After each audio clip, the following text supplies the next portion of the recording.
muy ágil, es el evangelio más corto de los 4 evangelios.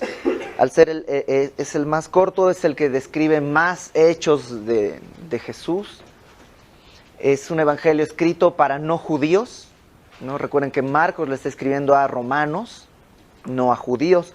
Por eso constantemente nos vamos a encontrar que él explica ciertas costumbres o ciertas palabras para gente, porque sabe que su público al que le está escribiendo no es judío. Como les decía, es el más corto de los evangelios y es el más ágil. Está constantemente, nos muestra a Jesús moviéndose, haciendo. Representa a Jesucristo como siervo, el siervo que vino a servir, no a ser servido. Y constantemente están estas palabras: inmediatamente, al instante,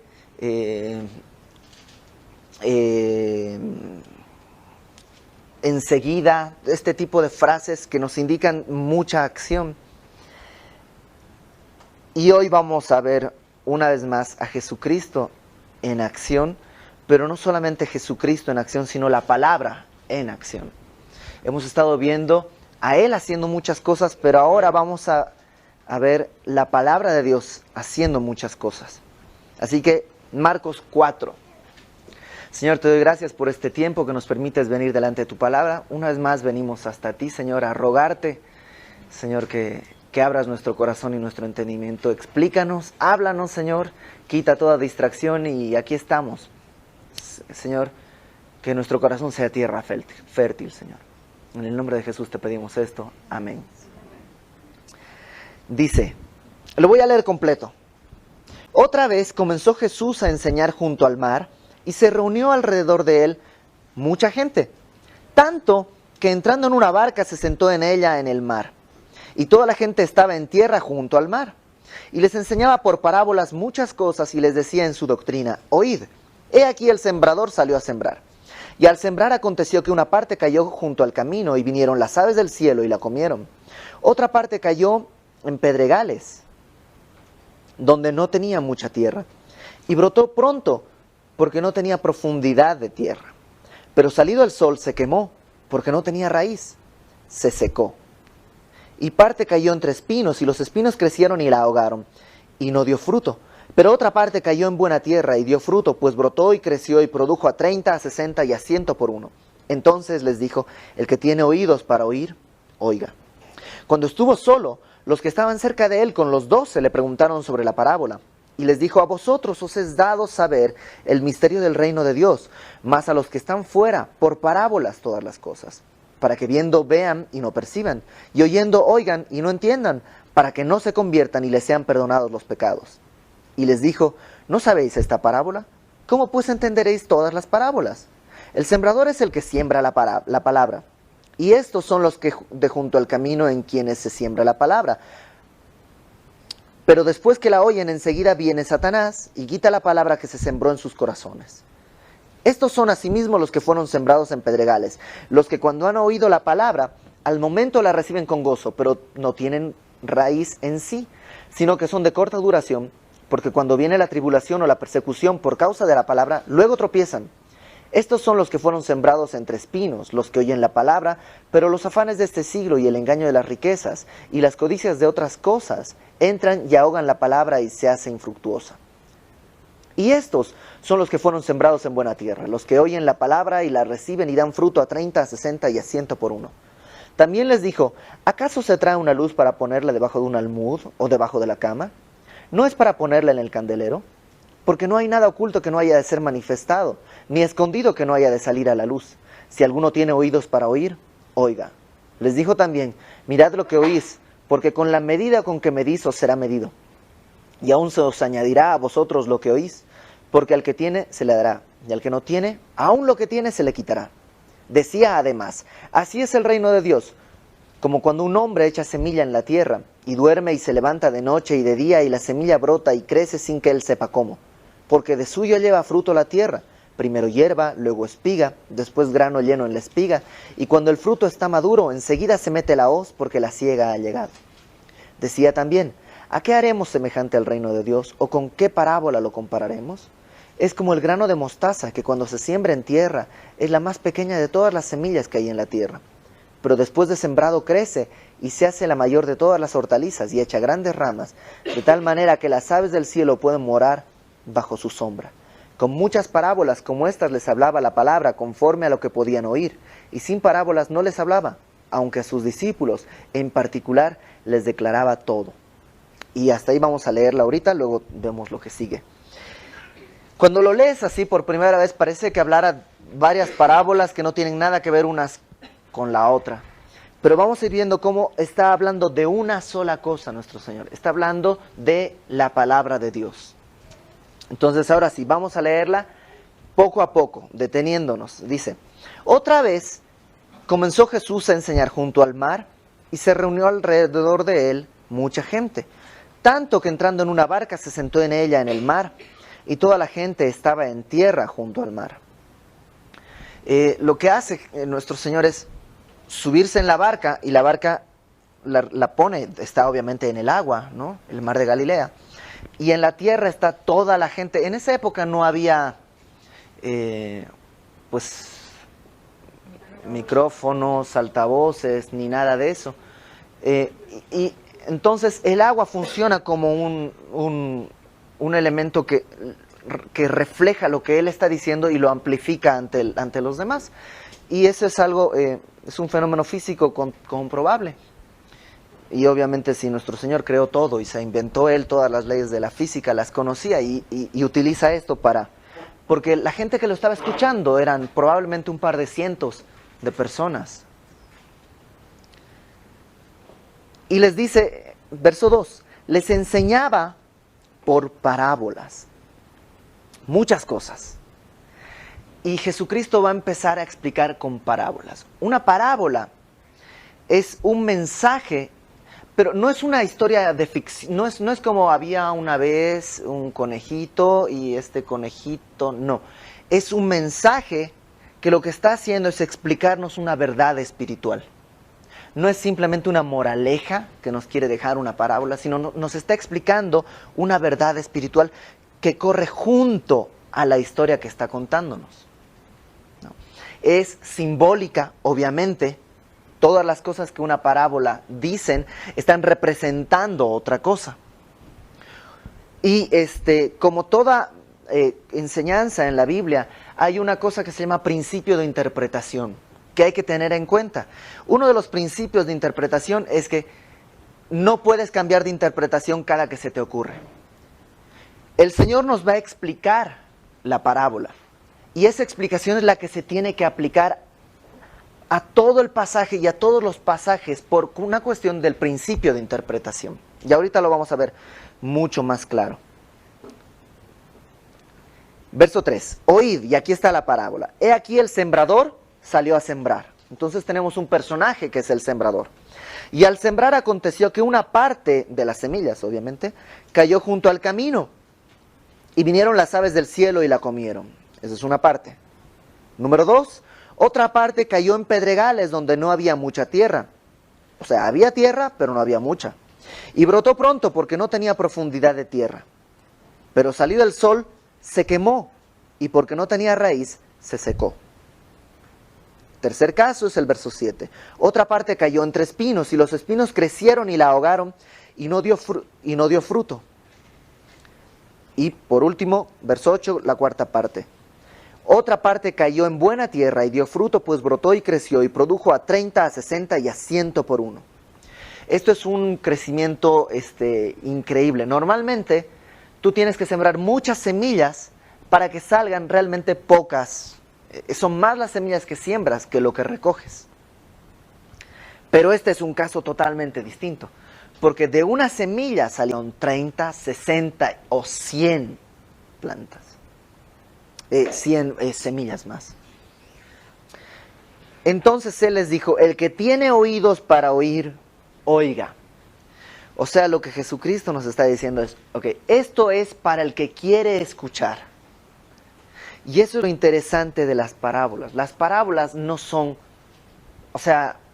son para el que quiere escuchar, para el que quiere entender. Verso 10. Cuando estuvo solo, los que estaban cerca de él con los 12 le preguntaron sobre la parábola. Y aquí tenemos una primera clave. La clave para entender las parábolas es estar cerca de Jesús. Cuando estuvo solo, cuando ya toda esa multitud se fue, se quedaron los 12 más unos cuantos. Y esos unos cuantos y esos 12 son los que se acercan y le dicen, oye, no entendí. La clave para entender la Biblia es estar cerca de Jesús. Y es preguntarle a Jesús. Si la Biblia tiene cosas que no entiendes, claro que tiene cosas que no le entiendes y tiene cosas que no le entiendo yo y tiene cosas que mucha gente no entiende. Pero el autor de la Biblia está a tu lado, si tú quieres estar al lado suyo. Y la clave para entender es preguntarle a Él. Y es estar cerca de Él. Verso 10 dice, cuando estuvo solo, los que estaban cerca de Él con los 12, no solo los 12 apóstoles, sino los que se quedaron, los que estaban cerca. La clave no es solo oír la palabra, sino estar cerca del autor de la palabra. Verso 11. Le preguntaron sobre la parábola y verso 11 él les dijo, y esto cuando lo leí me mató, o sea, dije, no entiendo. Les dijo, a vosotros os es dado saber el misterio del reino. La palabra misterio en nuestro lenguaje castellano actual es como algo escondido, ¿no? El misterio es algo que no se vea, es misterioso. Pero en el original, en el griego o en la época en que estaba escrito esto, la palabra misterio no habla de eso, todo lo contrario. Un misterio no es algo que se esconde, sino algo que se está revelando. La palabra misterio es la palabra mysterion, y es algo que se revela a alguien. No es algo que se esconde, sino algo que se revela a alguien, no a todos. Por eso de ahí viene nuestra idea de misterio, que es escondido. No, en esta época la palabra misterio hacía referencia a algo que se revela a alguien. Por ejemplo, los griegos, cuando tú te ibas a afiliar a alguna digamos, sociedad, algún grupo secreto, había un rito de iniciación en el que te iban a contar cosas que nadie sabía. Te iban a hacer partícipe del misterio. O sea, te iban a revelar el misterio. Entonces, y lo vemos muy claro en Colosenses 1, cuando la Biblia habla de misterio, no habla de... "Uy", sino habla de esto. Colosenses 1, verso 26.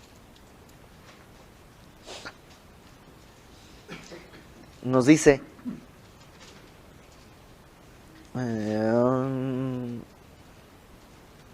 vamos desde el 24, Colosenses 1, 24.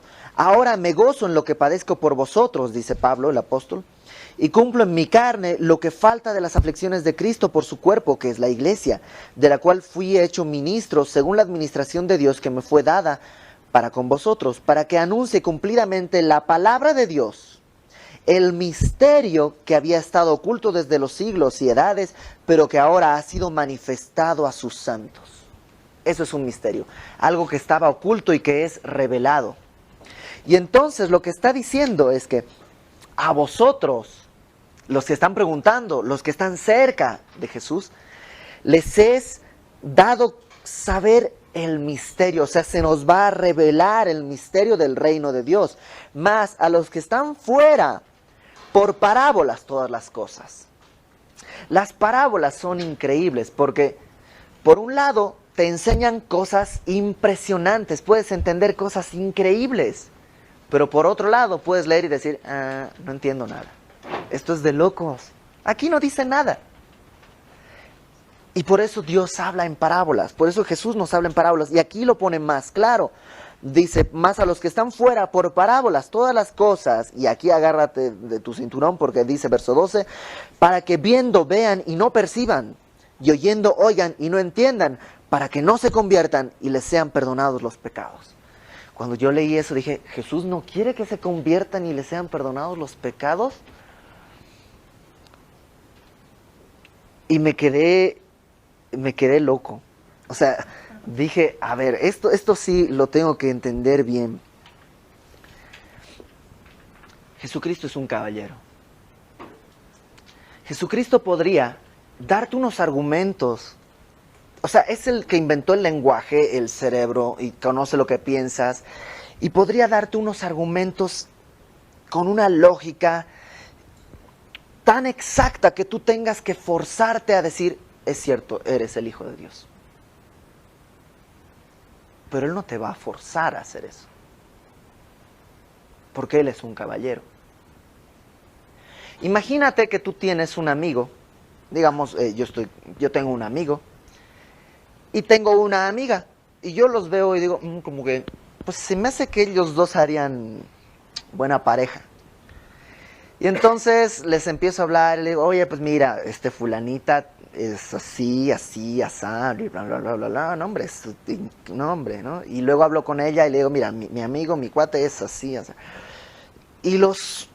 Y yo con mi poder de oratoria los convenzo y se casan. Y luego, ¿qué tal si se divorcian? Porque se casaron porque los manipulé, porque los forcé de alguna manera. Jesucristo dice que es nuestro ¿qué? Que la iglesia es su esposa. Él no quiere convencer a su esposa de casarse. O sea, yo a mi esposa le dije, oye, el día que le dije, quiero casarme contigo, no la obligué, no la forcé, no la manipulé. Esperaba que me dijera que sí, y me dijo que sí, pero no utilicé ningún argumento para convencerla. Porque sería horrible que yo esté casado con mi esposa porque la convencí que yo le convengo. ¿Qué es mejor? Que ella haya decidido casarse conmigo. Entonces, Jesucristo no quiere obligarte. Y por eso habla en parábolas. Para que los que quieran que sus pecados sean perdonados, van a ser perdonados. Pero los que no quieran que sus pecados sean perdonados, no. Y eso es lo que está diciendo. Constantino intentó hacer algo revolucionario. Y no sé si conocen la historia. Constantino era un general del ejército romano. Y en una época de convulsión durante el Imperio Romano, en una noche, al día siguiente se iba a librar la batalla, estaban los dos ejércitos, y esta era la batalla decisiva. Y una noche dice, Dios, si estás ahí y existes, ayúdame a ganar esta batalla, y si gano esta batalla, voy a consagrar mi gobierno a ti. Y en el medio de la batalla, Constantino cuenta la historia o la leyenda, que vio en el cielo, entre las nubes, una cruz y una serie de cosas, y bueno, entonces él decide que pues, es el Dios de los cristianos el que le dio la victoria. ¿Y cómo qué? Una vez que se hace el emperador de todo el reino conocido, saca un edicto y por ley declara que todos en el Imperio Romano ahora son cristianos, ¿no? Pero eso no puede ser así. Jesucristo no funciona así. Él lo que quiere es conquistarnos. Y lo que hace es enamorarnos. Y nosotros solo respondemos a ese amor.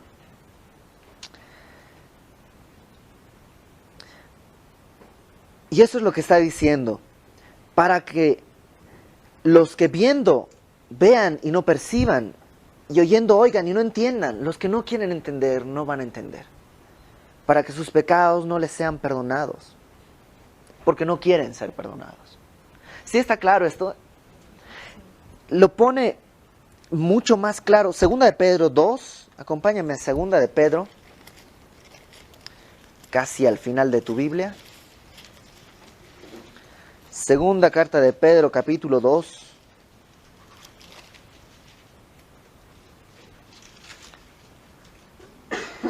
El capítulo 2 habla de falsos profetas, de falsos maestros, de gente que conociendo el Evangelio se ha desviado. Y dice en el verso 20, segunda de Pedro 2, versículo 20.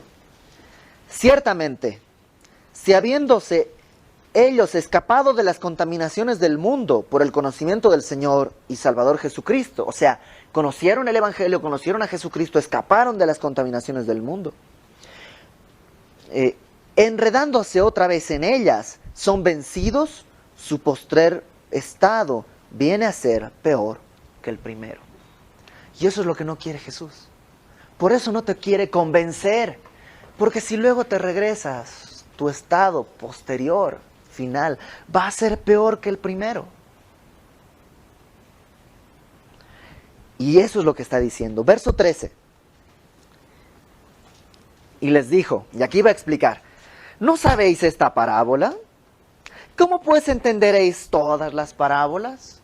Y lo que me dice es que esta parábola es clave para entender todas las otras parábolas que vamos a leer. Si entendemos esta, vamos a entender las demás.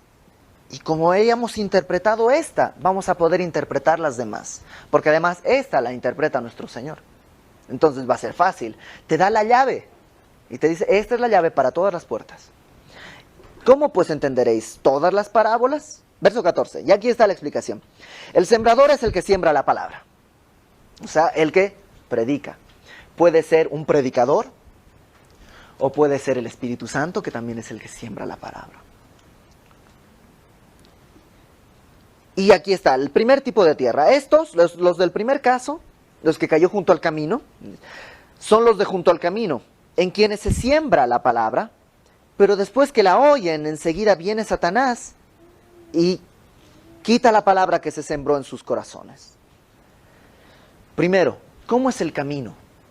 El camino está hecho de tierra que ha sido pisada y es tierra dura.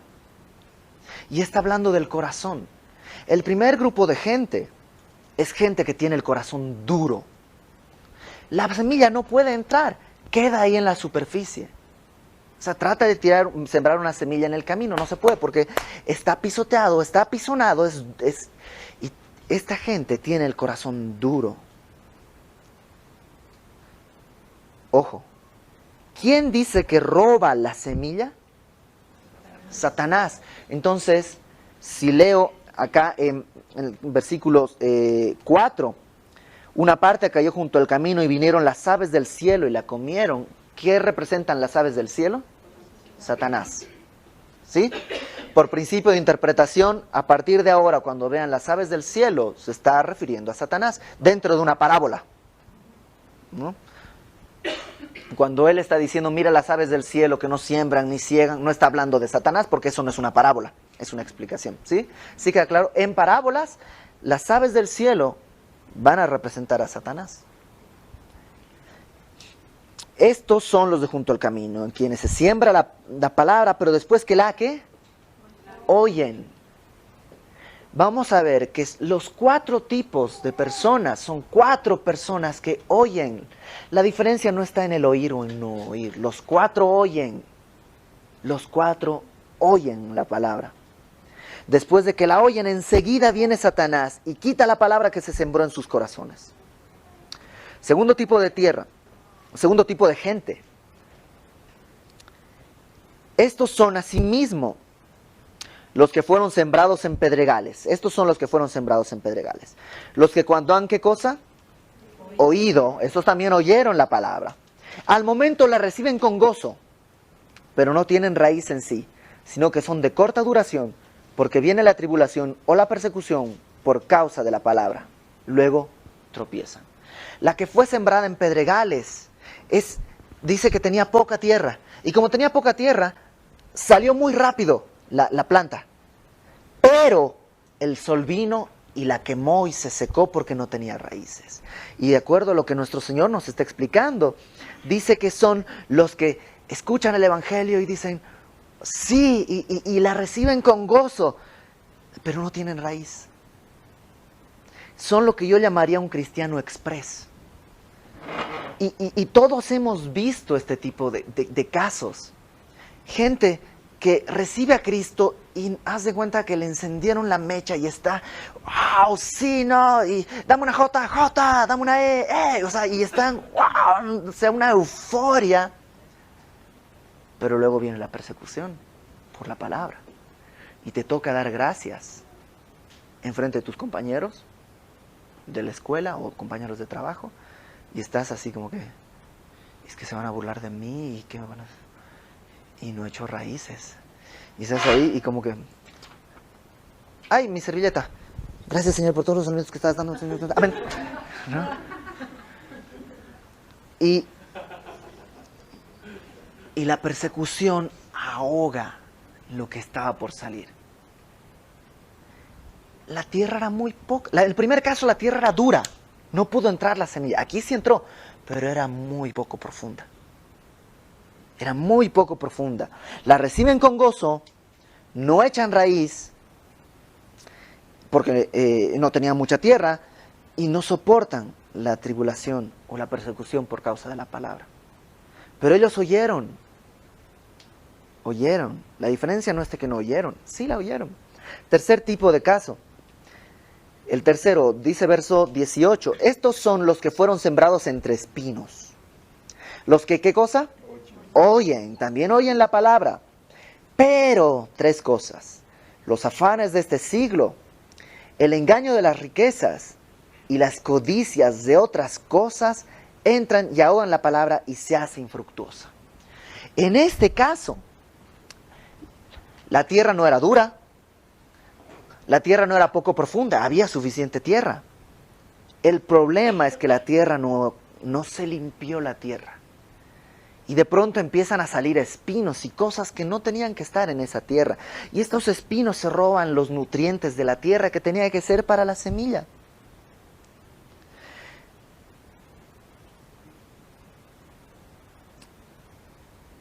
Crece la planta, pero no da fruto.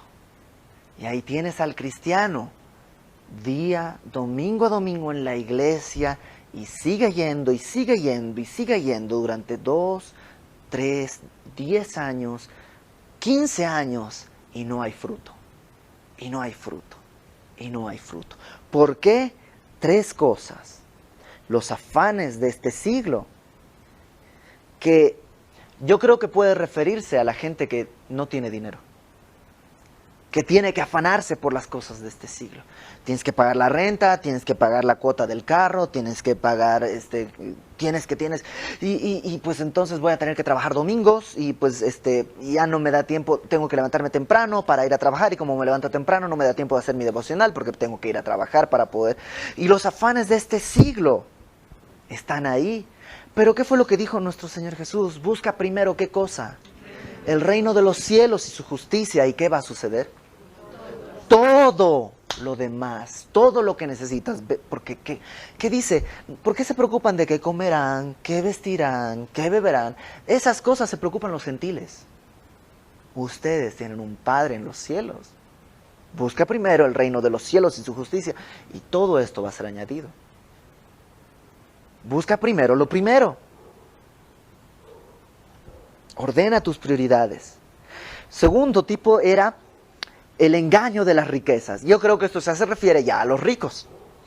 El engaño de las riquezas es que, bueno, ahora ya tengo, ahora sí que tenga una casa más grande para tener jardín y hacer mi devocional ahí en el jardín para que Dios me hable así. Ok, ya tienes casa, tienes jardín y todo. Bueno, pero ahora tengo que jardinero, porque pues, ni modo que en el monte no tiene que ser césped, aparte césped inglés y que quede bonito, ¿no? Y bueno, pero además necesito una fuente para poder estar pensando en esto de que Jesús se le acercó y le dijo: el que bebiera de esta agua, necesito una fuente, pero de mármol. Y es el engaño de la riqueza, es el que... ¿Cuánto de riqueza es suficiente? Le preguntaron a Rockefeller cuánto dinero era suficiente. Y dijo: un poquito más. Siempre. Es el engaño de la riqueza. Número 3. Las codicias de otras cosas. Ahora, ¿qué serán las codicias de otras cosas? Esto aplica a los pobres y a los ricos. ¿Qué serán las codicias de otras cosas?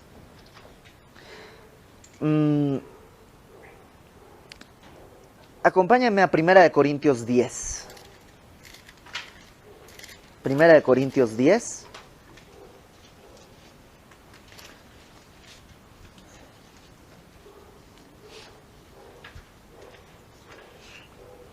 Pablo está hablando del pueblo judío, de cómo habían vivido y qué es lo que habían hecho y todo. Y en el verso 6 dice, estas cosas, lo que está del verso 1 al 5, que si quieres lo lees en tu casa, sucedieron como ejemplos para nosotros, para que no codiciemos cosas malas como ellos codiciaron. No codiciar cosas malas. ¿Pero qué habrán codiciado los judíos? Está hablando de su época en el desierto. Entonces vámonos ahora sí a Números, capítulo 11, para ver qué fue lo que codiciaron los judíos. Números 11,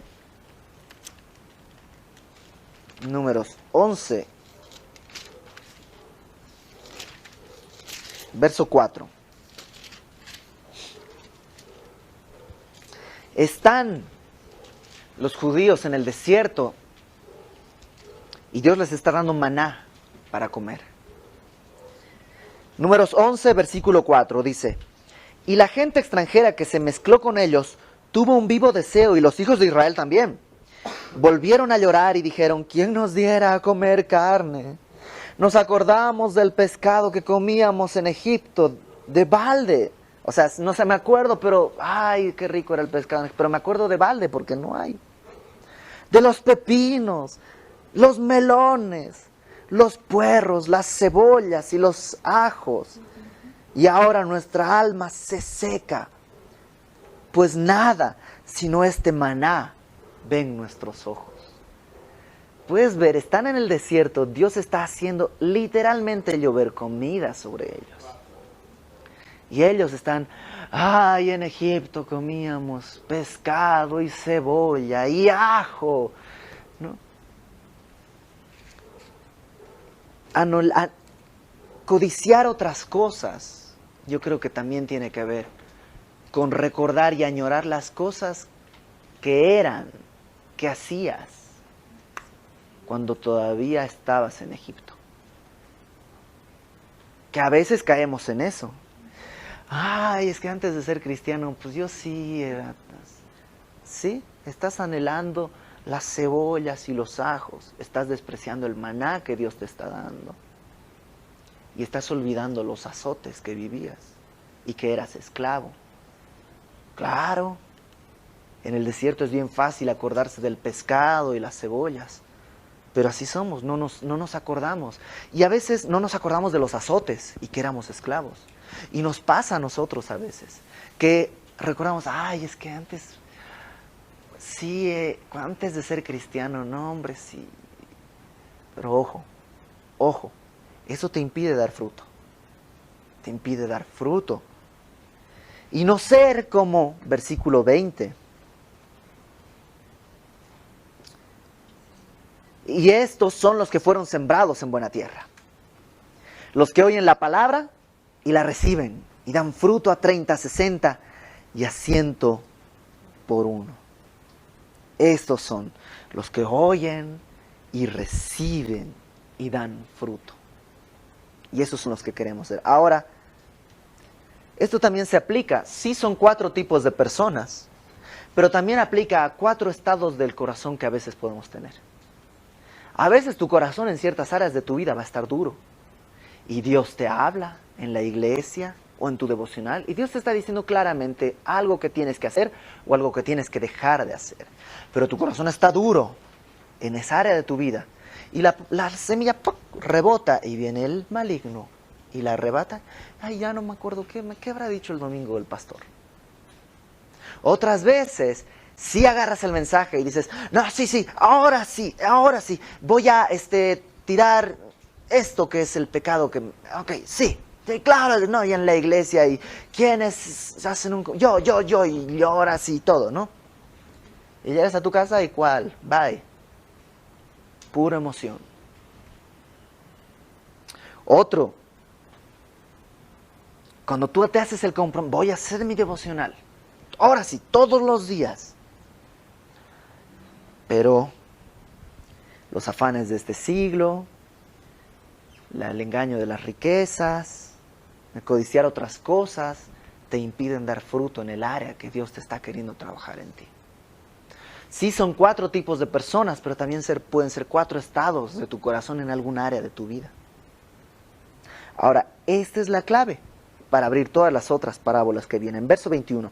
También les dijo, ¿acaso se trae la luz para ponerla debajo del almud o debajo de la cama? ¿No es para ponerla en el candelero? ¿Cuál es el contexto? ¿De qué está hablando? De la palabra de Dios, ¿no? Y es como si Dios nos estuviera diciendo, ok, ya entendieron que todos tienen que ser como la semilla que cae en buena tierra, ¿entendieron todos? Sí, bueno, ahora les voy a explicar cómo ser una buena tierra para la semilla. Y empieza con esta parábola que a primera vista dices, ¿qué tiene que ver?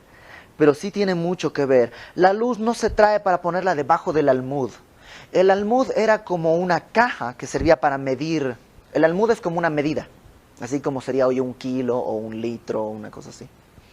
Entonces el almud era una medida, pero era una medida como una caja. Entonces, cuando no se usaba como para medir algo, se le daba la vuelta y se usaba como mesita. Pero es ridículo que tengas tu vela para ponerla debajo del almud, porque pues nadie se entera. O que pongas tu vela y la metas debajo de la cama. Es absurdo. Es lo mismo. O sea, Dios no te habla para que lo que te habló lo escondas, sino para que lo saques a la luz, para que lo enseñes a otros, para que prediques lo que estás aprendiendo, para que lo vivas, para que tu luz alumbre a todos. Es que el contexto es la palabra. Y verso 22, Salmo 119, 105 dice, porque, ay se me fue. Porque la lámpara es a mis pies tu palabra y lumbrera mi camino. Entonces, ¿cómo puedo ser buena tierra? Pues lo que aprendo, tengo que mostrarlo, sacarlo a la luz, vivirlo, que otros lo vean y enseñarlo. Verso 22, porque no hay nada oculto que no haya de ser manifestado, ni escondido que no haya de salir a la luz.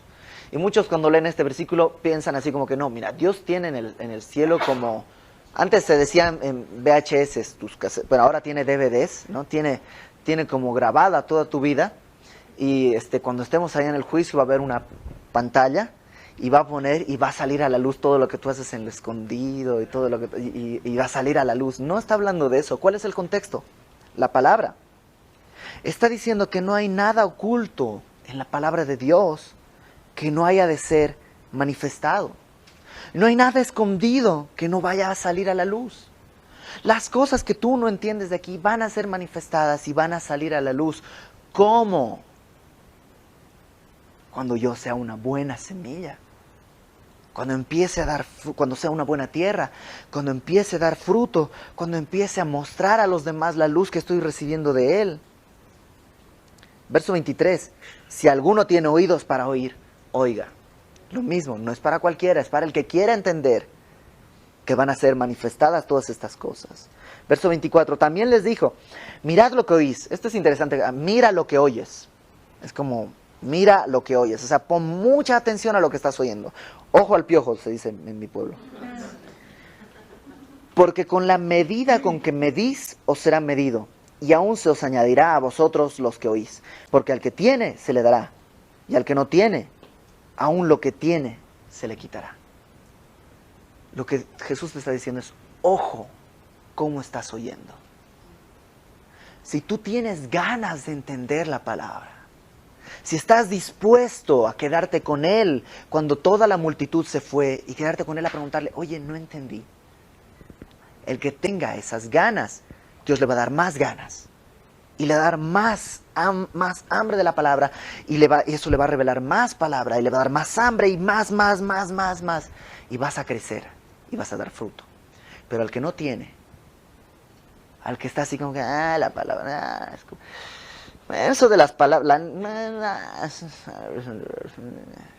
aún lo poco se le va a quitar. Y eso es lo que está diciendo. ¿Qué tanto interés traes cuando quieres oír la palabra de Dios? Realmente vienes y dices, Señor, ahora sí, aquí estoy, tú dime. Tú dime. Vi una película española antes de venir a México esta última vez y era de unos siervos de una finca de España a principios del siglo pasado. Y me encantó la respuesta. Todos los siervos, cuando el patrón les daba una orden, les decía, y todos contestaban, mande usted que para eso estamos. Y vienes con esa actitud a escuchar la palabra.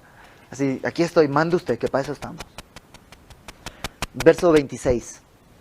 Decía además, así es el reino de Dios, como cuando un hombre echa semilla en la tierra. ¿Qué es la semilla? La palabra, exacto.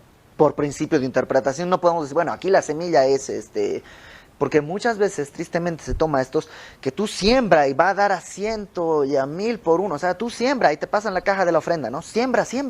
No, ¿aquí de qué está hablando cuando habla de sembrar? Y que va a dar a 30, 60 y a 100 por uno. ¿De qué es? La palabra, no es dinero. Aquí no estamos hablando de dinero. Esto es la palabra. Decía además, así es el reino de Dios, como cuando un hombre echa semilla en la tierra y duerme y se levanta de noche y de día, o sea, pasan días. Y la semilla brota y crece sin que él sepa cómo, porque de suyo lleva fruto la tierra. En la NBI lo traduce más claramente. La NBI dice, la tierra da fruto por sí sola. Primero hierba, luego espiga, después grano lleno en la espiga. O sea, primero hierba, ¿sí? La plantita chiquitita, luego espiga, ¿ya? Y luego ya esa espiga llena de grano. Y cuando el fruto está maduro, enseguida se mete la hoz porque la siega ha llegado. O sea, descansa. Lo que dice es que la semilla se siembra, pero no sabes cómo trabaja. Pero trabaja. O sea, la gente piensa que estamos locos. ¿A poco así leyendo la palabra de Dios nada más? ¿Y a poco? Sí. Pero así, y se va a quitar el mal carácter, sí. ¿Sí? No, pero, pues sí. ¿Y cómo funciona? No sé. Pues no sé. Pero la palabra es viva, está viva y es eficaz. Y es útil para enseñar, para redarguir, para corregir y para instruir en justicia. Es la palabra, léete el Salmo, rápidamente, Salmo 19.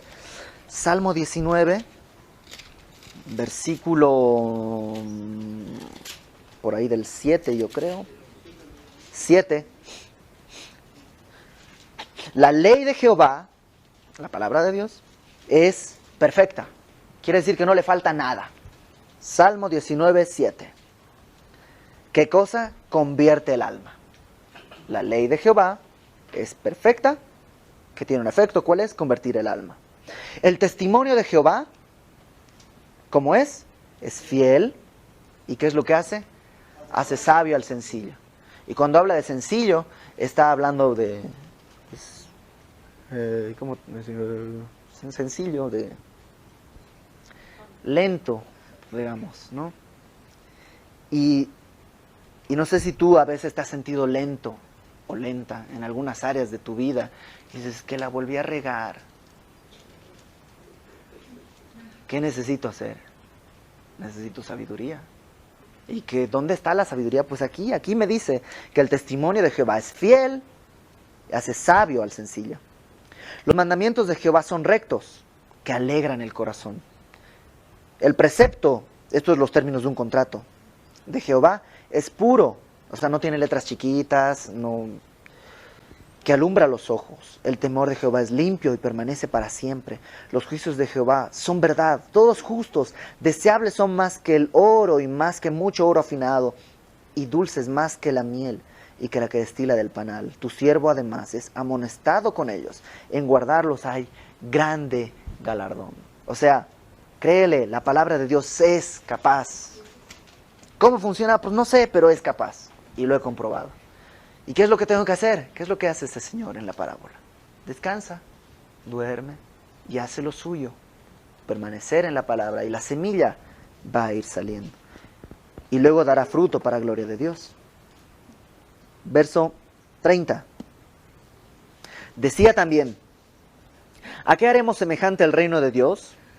¿O con qué parábola lo compararemos? Es como el grano de mostaza que cuando se siembra en tierra es la más pequeña de todas las semillas que hay en la tierra, pero después de sembrado crece y se hace la mayor de todas las hortalizas y echa grandes ramas de tal manera que las aves del cielo pueden morar bajo su sombra. ¿Qué es lo que está diciendo? Yo creo que esta es una advertencia.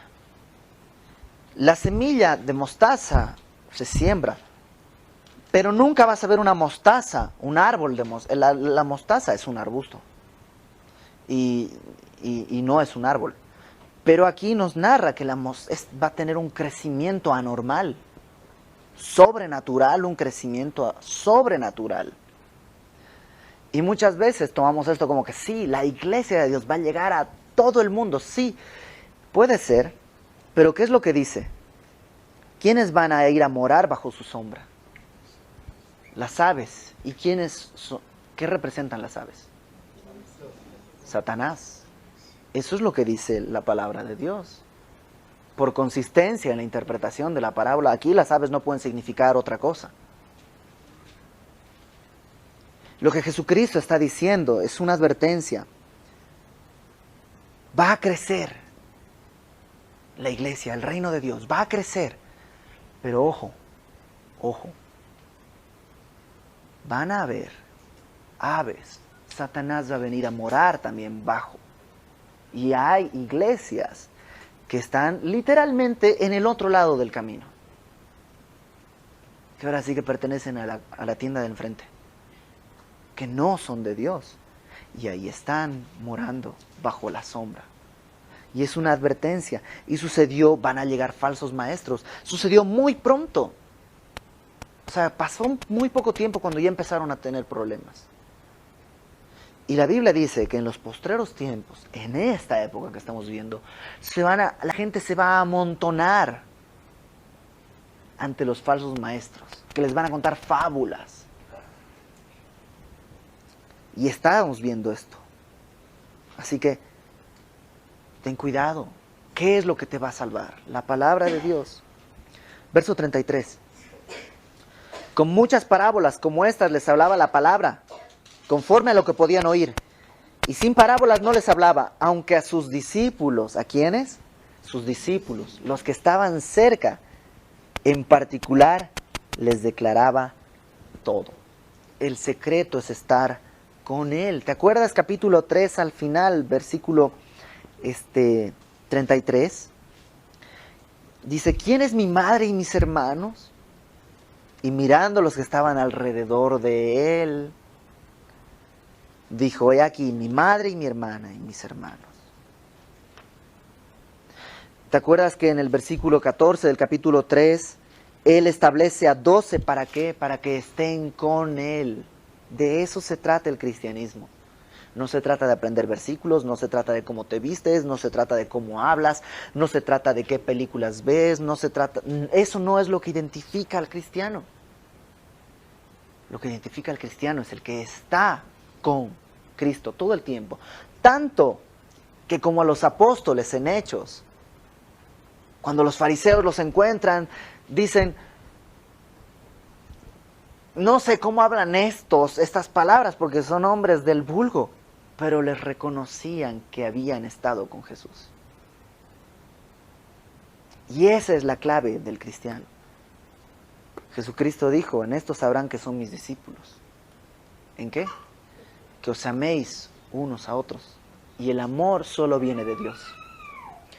Y para terminar ya, verso 35. Aquel día, o sea, ese mismo día que pasó todo esto, cuando llegó la noche les dijo, pasemos al otro lado. Y despidiendo a la multitud, le tomaron como estaba en la barca y también con él otras barcas. Pero se levantó una gran tempestad de viento y echaba las olas en la barca, o sea, se estaba metiendo el mar en la barca, de tal manera que ya se anegaba, se estaba por hundir. Y él estaba en la popa, durmiendo sobre un cabezal, sobre una almohada. Estaba Jesús durmiendo.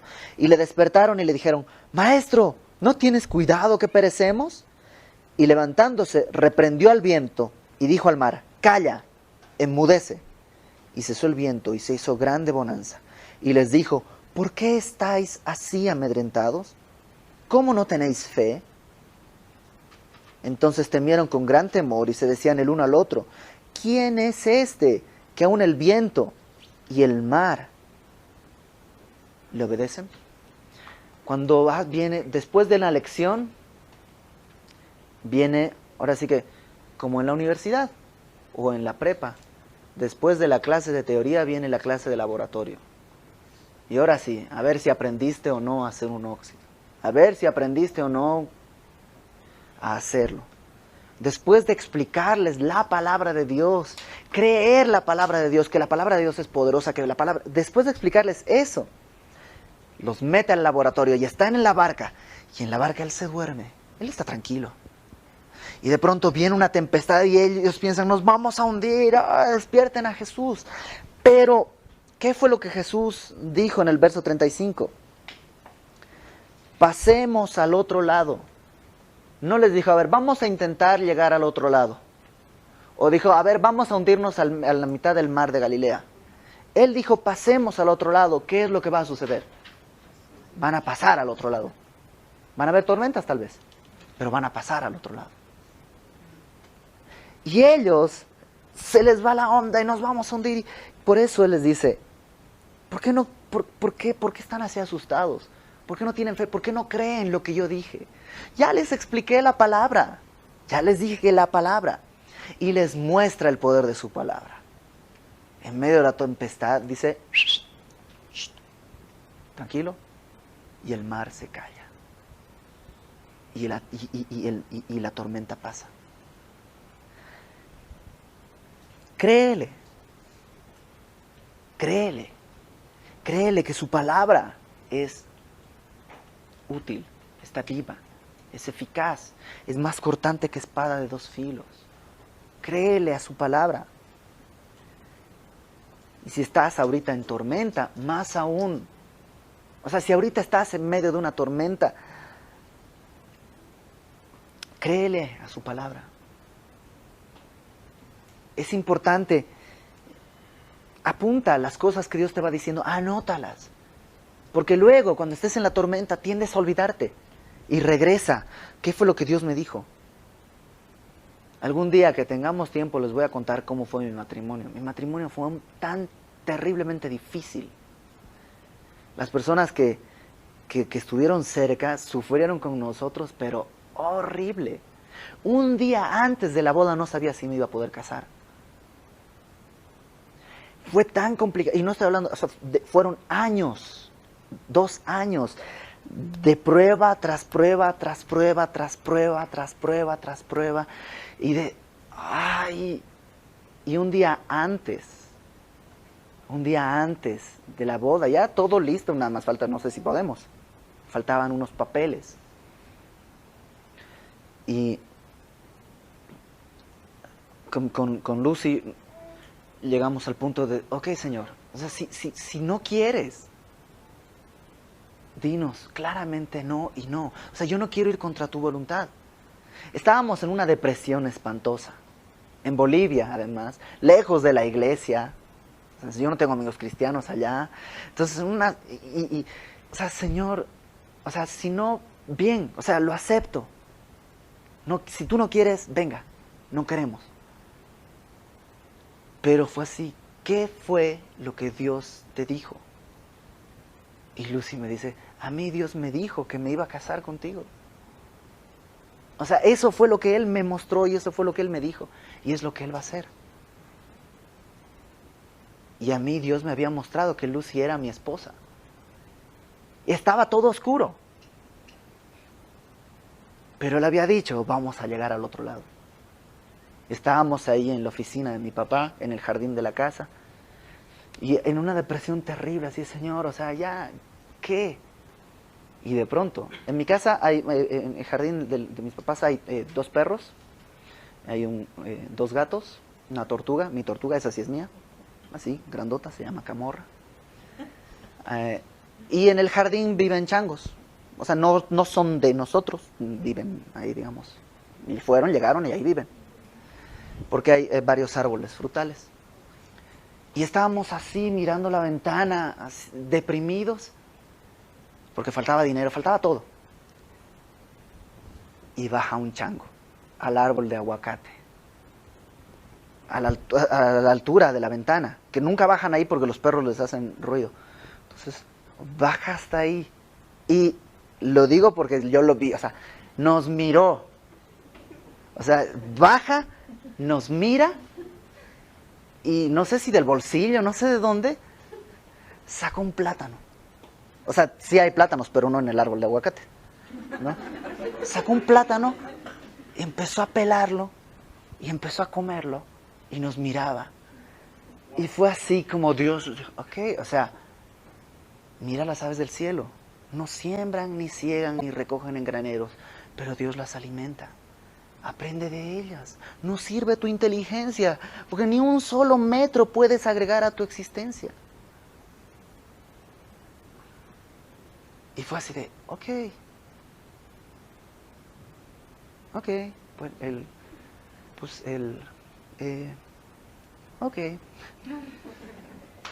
Créele en medio de la tormenta. Si tienes mala memoria, anota las cosas que Dios te está diciendo. Si hoy te dijo Dios, pégate a mi palabra, busca, anota. Hoy Dios me está diciendo, búscame. Hoy Dios me está diciendo, soy fiel. Hoy Dios me está diciendo, mi palabra es verdad. Y yo quiero que lleven fruto. ¿Para qué? ¿Para que estén bien? No. ¿Para qué? Para que cuando la gente vea ese fruto, glorifique al Padre a través de Cristo. Porque esto se trata de Él, no de nosotros. Oramos. Señor, yo te doy gracias porque no merecemos, Señor, tu amor, pero tú has querido amarnos. Porque, Señor, no merecemos ni siquiera tu preocupación.